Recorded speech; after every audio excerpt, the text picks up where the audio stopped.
Hey everyone, welcome back to Topher Drives, where today you join me in Scottsdale, Arizona with the 2026 Nissan Sentra. This is brand new for the 2026 model year. The Sentra is now in its 9th generation, and today we're going to give you some first driving impressions as we somewhat commute this, I guess we should say, from Scottsdale out to Mesa, Arizona, to some lake that I've already forgotten the name of that I read off the route book and don't remember already. But anyway, what do we have here in front of us? This is the SR, so kind of one from the top. Nissan has brought the SL back for 2026, so this sits right below that. The SR is kind of the sporty trim, but under the hood is not necessarily sporty. We actually have the carryover powertrain from the 8th gen Sentra, which means we still have the 2-liter naturally aspirated 4-cylinder with 149 horsepower and 146 pound-feet of torque.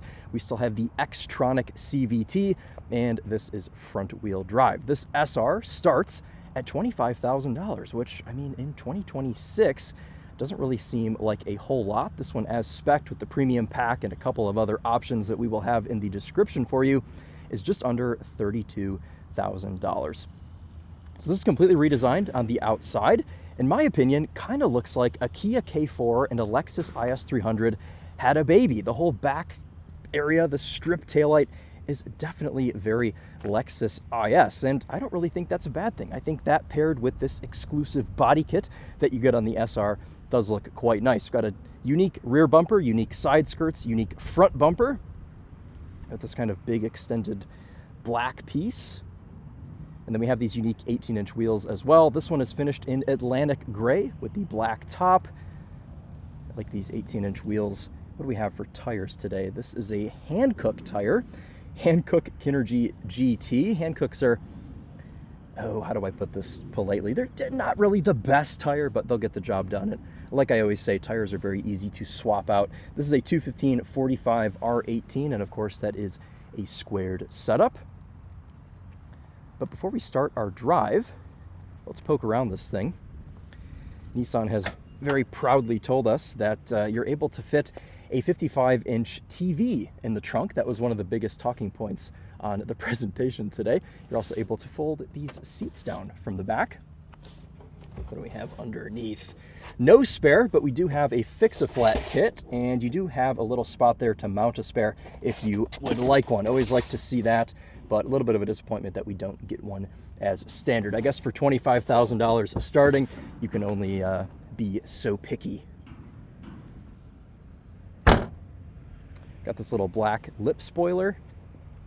I think overall design-wise, I dig this thing. It looks pretty good. I'm not entirely sold on the front end. I think it looks like it has just a very large chin. But from the back, it's quite good. Okay, let's poke around the interior real quick, and then we'll get out on the road because we have some beautiful mountains to drive through, I think. I don't know. We'll have to see where the navigation takes us. In the back, you can see with this premium package, we get this like leatherette material. We've got some orange and gray stitching.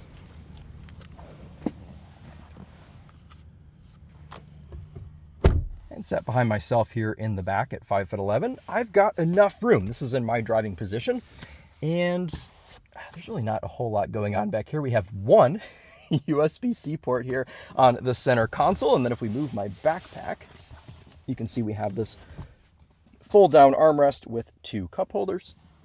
Excuse me. The nice ladies at the hotel made me a strawberry banana smoothie, so we're burping that up slightly right now. Otherwise, though, I mean, you've got a little bit of padding here on this rear door panel. I was about to say that it has power rear windows, but I feel like that's a given at this point, even for a Nissan Sentra. You've got no seat back pockets. That's interesting. There's really not a whole lot going on back here, but one thing I do want to point out is that Nissan has extended the zero-gravity seats to the back. So this, I mean, feels pretty comfortable. I mean, definitely nowhere near the front seats, but it gets the job done. Let's put this backpack back here so it does not roll around. And we'll show you under the hood this 2-liter naturally aspirated 4-cylinder.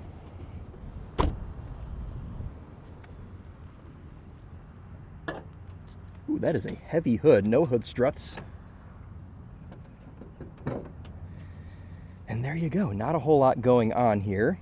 It's kind of a shame that we don't have any sort of like VC turbo Sentra at this point, because Nissan used to actually make some hot Sentras. There were all of the SERs, and then I think as of recent, it was like the 6th or 7th gen, they did like an SR turbo Sentra that had close to 200 horsepower, but maybe somewhere down the line we will see that. But as for now, this is all you get with the 149 horsepower, 146 pound-feet of torque. All right, well, with that, I think it's time to jump in. We have Justin from All Car News here with us today that's been wandering around in the background, but he'll be able to give us some insight from the passenger seat here as we get in. Now, the first thing you notice up front, are you locked out? There you go. The first thing you notice up front is this new steering wheel, which I think we saw for the first time on the Aria. I don't know. I'm torn on the steering wheel because I like the shape of it, but I don't necessarily know that I like the design of the two-spoke and everything. In a car that has kind of this like sporty appearance, I think it felt more at home in the Aria. Plus the 8th gen Sentra had such a nice wheel, so not the biggest fan. But the seats are quite nice. You've got the SR branding on here, the leatherette like we saw in the back, and then you get this, I think it's a 10-way power seat because you have this lumbar adjust as well with that optional premium pack. This has a moonroof. That's like a, what's the moonroof? Like a $650 option, something? Yeah, I believe so. Okay, so we've got that too. But all right, well, let's jump in and we'll take this thing for a drive. Solid door thunk. Yes.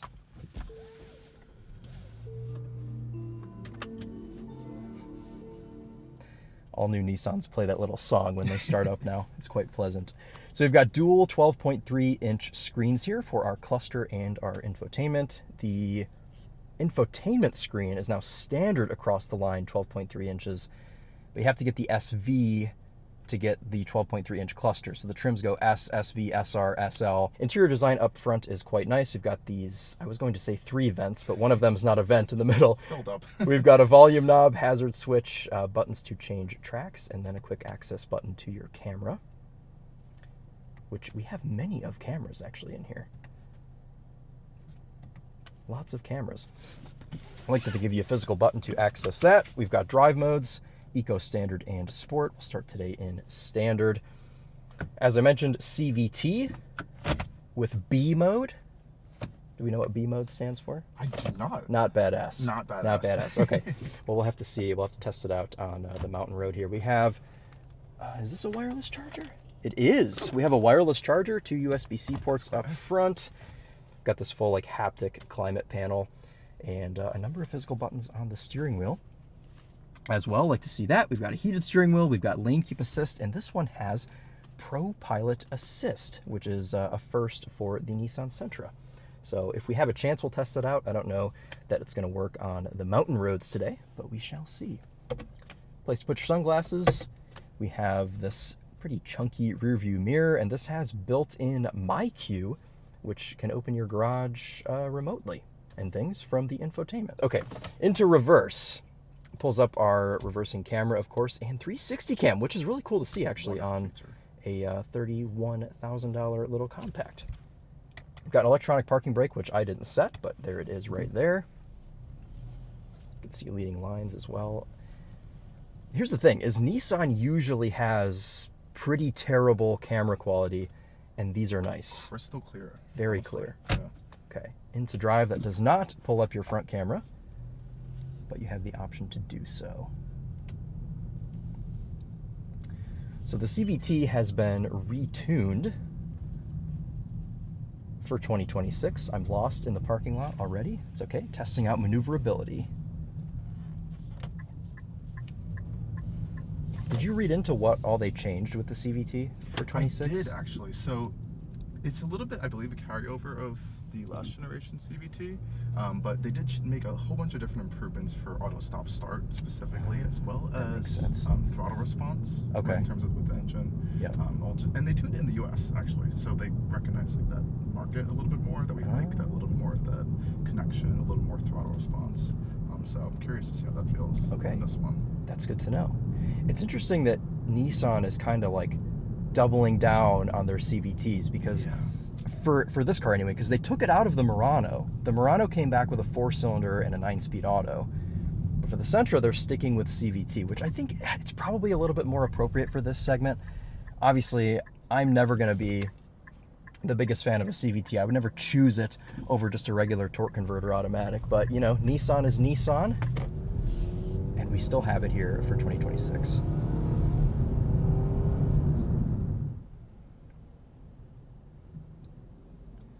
Auto stop start coming in there. We have a physical button to disable that, if you would like. The more physical buttons, the better. They haven't really hidden anything here. Most things, it seems, on surface level are easy to use. I'm able to see everything all at once. I don't think anything is buried in the infotainment, which is nice, including driver aids over here, so your ProPilot, your distance adjust, your lane keep assist. Getting thrashed by a Buick LaCrosse.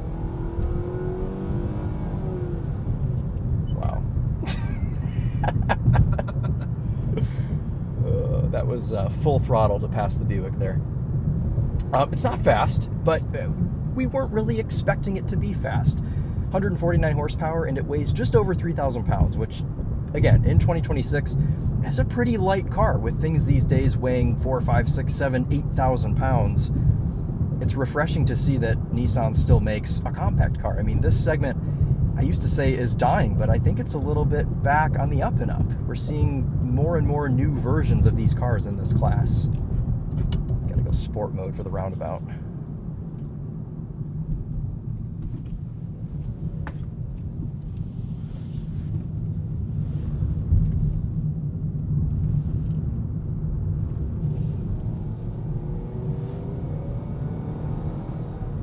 Pretty well composed around there. Steering feels nice. A little bit of heft to the steering. I think they've retained the multi-link rear suspension as well. Yes. Yeah, and the steering rack has been retuned for 2026, so still pretty similar to what we had in 25. And I was always a pretty big fan of the steering on the Sentra, so that is all good. Ride quality seems to be pretty nice too. I mean, we're out in Arizona, so there's not really many imperfections in the roads. Not like Justin and I see out in the Midwest.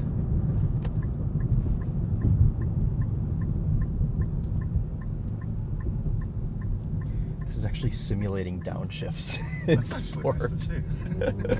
That's really funny. With no paddles as well. Yeah, we've got, which is okay. Totally We don't need to have like all of the weird simulated shifting things. This car kind of just is a CVT, and it's honest about it, so that's fine. Seating position is good. I've got my lumbar adjust. Unfortunately, passenger seat is manual, so do you have a height adjust over there? I don't believe I do, actually. I just have backrest and lower adjustments. I always find that frustrating when a passenger seat doesn't have height adjust. I always feel like I'm sitting at... Yeah, you are sitting very high. You've only got a couple inches of headroom. How tall are you? 6 feet. 6 feet, okay, so... Be probably uncomfortable if you were like 6'2" or 6'3". I've got this all the way down. But even though I don't like the way the steering wheel looks, it does feel pretty good in the hands. Nissan also boasted about this having best-in-class front legroom.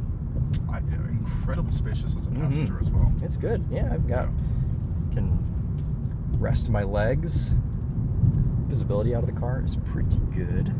You can actually see like the little rear haunches here out of the side view mirrors, which is cool. I do genuinely like the design of this car. I think the back more so than the front. But I was saying in my walk around, I feel like it looks like a Kia K4 and a Lexus IS300 had a baby. A little bit of the new Jetta as well. Yeah, the front is Jetta-ish for sure. This SR has an 8-speaker Bose that's part of the optional premium pack. So we'll test that out for you guys. It seems a little buggy. Something's going on with like some feedback. There's like some static. But we'll see. This is a prototype. This is a pre-production car, so it's going to have some quirks. Some trim pieces were popped out this morning. We had to pop those back in. Just little things like that, little quirks. But once this car actually reaches production, which it's supposed to later this year, we'll have to see how initial quality is once we have one back at home. All right, I want to test throttle response. I want to slow down a little bit here. We're just in standard mode. Brake pedal feels good. I want to see what like kickdown is like.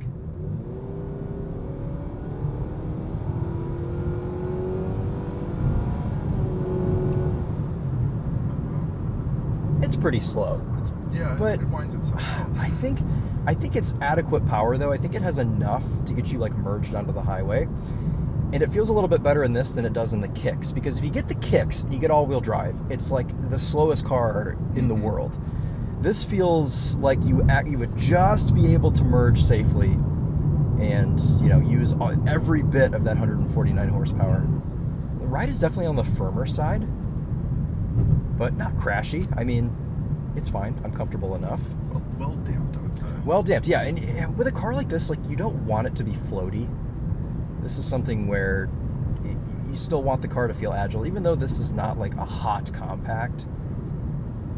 If you're buying a car, you want it to handle better than an SUV. Should we get this off the line? Right Sport. into sport mode. Right into sport. Leave it in D.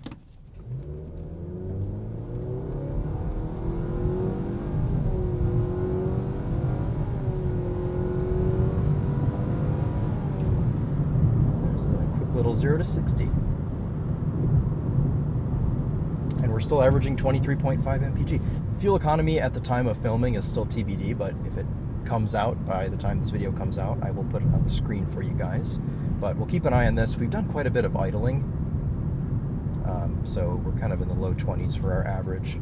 Okay, this is like a proper highway. We might be able to try out the ProPilot Assist.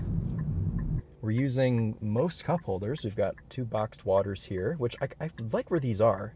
They're in a good spot. And then I've got my smoothie down in the door. So we've got 4 cup holders up front. Oh, and it fits there. It fits there. Oh, it fits well. Mm-hmm. Mm-hmm. These are almost like boxed cup holders, actually. Yes. Throttle is noticeably more responsive in sport mode.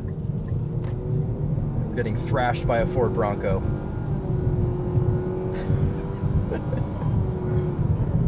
Oh, man. It may not be the quickest though. Definitely not. No. It feels pretty linear, I would say. Yeah, definitely. Okay, let's see if ProPilot Assist will work here. Oh, Check it out. awesome. Set this to 65. All right, it's a little louder at speed also. Definitely A lot more NVH. Okay, looks like it'll only steer for you for about 5 seconds before it asks you to take over. Wow, it is quite loud in here. This doesn't look like a particularly like rough section of highway either.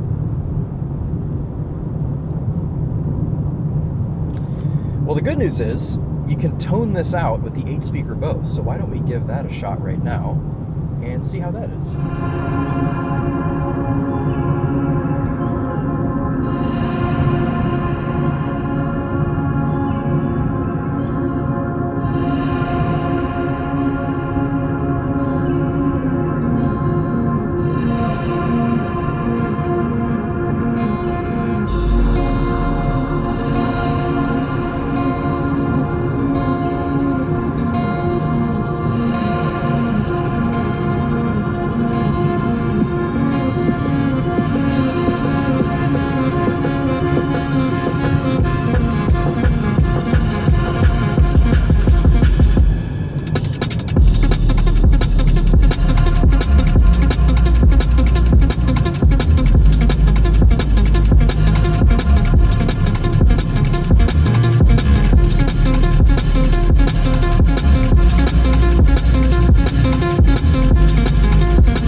That's really good. That's actually that is very excellent. impressive. That's excellent. Very tight bass, nice crispy highs here. We have these tweeters on the A-pillars, and this is only an 8-speaker system. And I always say you don't necessarily always need a ton of speakers. And actually, Nissan makes a car that's a perfect example of this. The QX80 has like 14,000 speakers with the Klipsch system, and I didn't think it was that great for the segment. This has 8 speakers. It's a nice, simple, honest sound system, and it sounds really good. I mean, that's like a best-in-class sound system. I think it's worth the upgrade. Absolutely. 100%. Yeah, that is very impressive.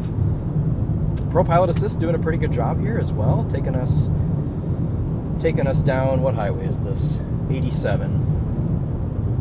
One thing I don't love about the ProPilot Assist on Nissans is that you have to then like exit out of this screen to get back to it goes straight into it every time you activate it. Yeah, and then you have to. How do you then? There we go. You use the arrows here. You can get back to where you had it, so you can go back to your trip computer.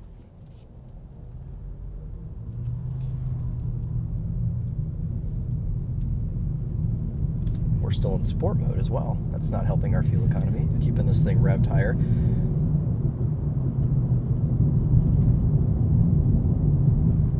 Standard mode is nice. I mean, the powertrain of this car does a pretty good job just like existing in the background. You don't really notice anything that's going on. I think that's kind of the point of this car. I mean, I know they put out this SR trim as like a sporty appearance pack, but at the end of the day, the Nissan Sentra just has to be able to like get you to work in a comfortable manner, and it does the thing. It does that.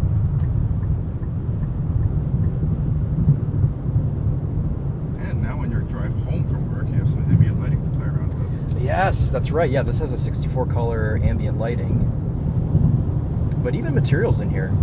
I mean, top of the door panels, you've got hard plastics, but they're not like scratchy and offensive.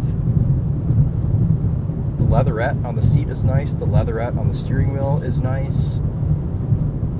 I'm not like cutting myself on sharp edges when I touch around. You've got this like brushed aluminum style here on the window switches. Though it looks like you only have one auto up-down window for the driver. Elbow comfiness is pretty nice. Got a really soft center console here. Door panel's a little hard. You've got like a very small amount of padding, but I think for short trips you'll be just fine. How's your seat comfort over there? It's actually quite nice. Yeah, zero gravity. Nissan always does good seats. The seats are perforated as well, even though we don't have ventilation. Yeah, that's good for just breathability. I do actually wish I had ventilation today because my back is sweaty. What is it out right now? It's only 79, but we're in the desert, so it's just full sun. I want to see how this negotiates a pass. So we'll set this for a little bit faster. That is an extremely clean GMT 900 Tahoe. That's the thing. Whenever brand new flex fuel badge on it. I know, it's like It's not insane. fitted. That's like always one thing when I'm out in the desert or something, or like in California, Arizona, wherever. I'm always just, I don't look at the scenery. I look at all of the like 20-year-old cars that have no rust and are just like the cleanest things ever. All right, let's see how this does a pass here. Okay. Like to see that. Started accelerating as soon as I put my turn signal on. So we're not holding up traffic. That seems like a pretty well-tuned system. Obviously they had to go through and this is obviously very fresh because this is the first time a Sentra has ever had ProPilot assist. Did it come off again? I actually just recently drove an 8th gen Sentra. It was a base model. It was an S because we have a thing for base models on my channel. I was actually hoping they'd have like an S or an SV here, but whatever. SR was the lowest choice, so that's what we went for. But even just like ergonomically and visually in here, like this is a pretty big upgrade from the 8th gen, except the steering wheel. Everything else is great, but it has like this weird SUV steering wheel in here, which I just don't think fits the vibe of the rest of the interior. Should we do our own little fuel economy test? Oh yeah, throw it into eco. Yeah. All right, resetting fuel economy. We're gonna put this into not sport. Oh dear. Eco mode. The EPA hasn't rated this yet, but we shall. First We'll official see. rating. First official highway Unofficial. MPG. This is just like a straight up highway commute at this point. That's the title, New Sentra Highway Commute. That's what the people want. I think once we cross this, Yeah, we're going into like a national forest. Yeah. This will be pretty cool up here. more twisties. Twisties, you say? We could just stop at the casino. I think one of the other upgrades they made with this CVT was that it idles a little bit lower. Okay, in yeah. eco mode. That would make sense. And that's just like what you got to do with a CVT. Like if you're going to put a CVT in a car, make it versatile, make it so when I don't want to hear the engine, put it in eco mode, have it be revved like under 2,000 RPM. It seems like they've done a pretty good job with that. I mean, you think at this point, right? Like if anyone's going to build a proper CVT, it's going to be Nissan. Like they have to have learned from all their mistakes over the years, and like CVTs blowing up and all of the things that people have probably already commented about. I wish we could just rip this off. It probably is. So if you have a 9th gen Sentra and you live in Arizona, maybe a couple extra pieces of double-sided tape. Yeah, as far as trims go, S is like 22,000, SV is like 23,000, SR is 25,000, and then the SL is just under 28,000. So every trim of the Sentra starts under 30,000, and the SL, I don't think you can add anything to it. No, they said it's fully loaded. So it's just fully loaded. I mean, obviously, you know, your odd dealer accessory here and there. All right, exiting the highway, our certification of the highway MPG, 30.8. There it is, over 30. I mean, we're at some elevation, so definitely not super impressive, but we'll have to see what it's like when we get it back home. All right, immediately going back into sport. Get this off the line here.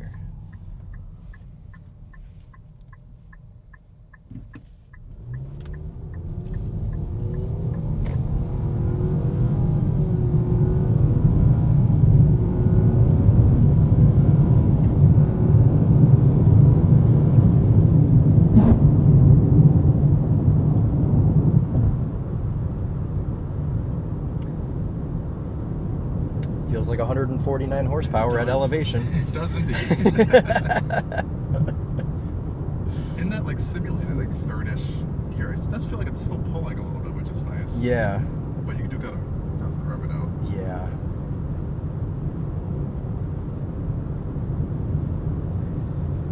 All right, guys. Well, I guess we'll go ahead and wrap this one up. We've got about 5 minutes until we get to our first stop, which is Saguaro Lake. Excited to see that. I'm surprised there's a lake in the middle of the desert. We'll have to see what that looks like. But I think as a car, this does a good job making things easy. And what I like about this is that Nissan hasn't gone overboard for 2026. They haven't Tesla-fied this interior, as I like to say. Everything's within reach. Everything's okay. Sentra Brothers. A couple of, what do they call that color? Ember, molten ember or something. We had to get the journalist gray car, of course. That's the way it goes. But this car, it's nice to drive. Sure, there are some cost-cutting measures. It's a little bit loud in here. It's on some junky tires. There's some questionable trim pieces. But the car doesn't make you overthink things. You know, I've got this nice volume knob here. We've got a good 8-speaker Bose sound system. You've got the zero gravity seats. Ergonomically, everything is nice. Visibility is good out of this car. And this one in base SR form is $25,000. I mean, like, that doesn't exist anymore. You can have a Honda Civic Sport, which I think would be the equivalent to the SR. It's a few $1,000s more. Sport touring, well over 30 grand. And while the Honda Civic does feel, it feels a little bit higher quality, this is not far behind, and it is a nice budget alternative. But it doesn't feel like a punishment. Like, I don't feel like I'm in a prison cell in this car. Like, it's not, like, there are some nice things in here, and it looks good from the outside. I think it's a striking new design for 26, and they haven't held back. They haven't made it look boring. I'm happy with this car. I think Nissan's kind of on their like redemption arc right now. I love the new Armada, liked the Murano. This is pretty good as well. I'm sad that the Versa's gone, because I was a big Versa enjoyer with the 5-speed manual. It'd be cool maybe to see a manual transmission here in the Sentra. You know, I'd never be opposed to that. Maybe like an SR trim, give us the option for a 6-speed manual. I think that would make this experience a lot more fun. But otherwise, as a regular car, as being car, quite good.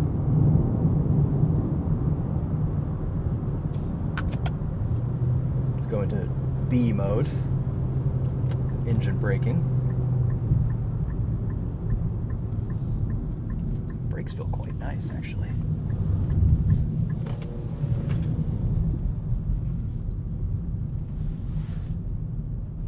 As we're pulling into like a nature reserve, I'm like squealing tires. It's all right. Down to the 15-mile-an-hour speed limit. We'll get that. There we go. We'll take it out of sport into standard. Oh, this is gorgeous. This must have been like the ultimate salvation for like people like 1,000 years ago that were stranded in the desert, and then they came across this and they were like, oh, we're saved. Water.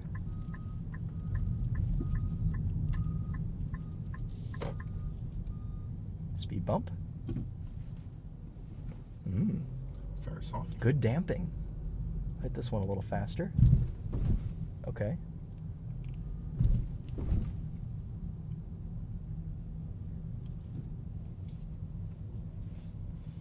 Okay, down here. All right, guys. Well, that is going to wrap it up for us here with the 2026 Nissan Sentra. Looks like we're getting directed into a parking spot. Thank you so much. Pull up next to some other colors here, show you what those look like, but that'll do it for this drive. Thanks again to Justin for joining us and giving some valuable passenger seat impressions here of the new 9th Gen Sentra. So let's shut this off. We'll give you one last look on the outside. Yep, backpacks are still in the back seat.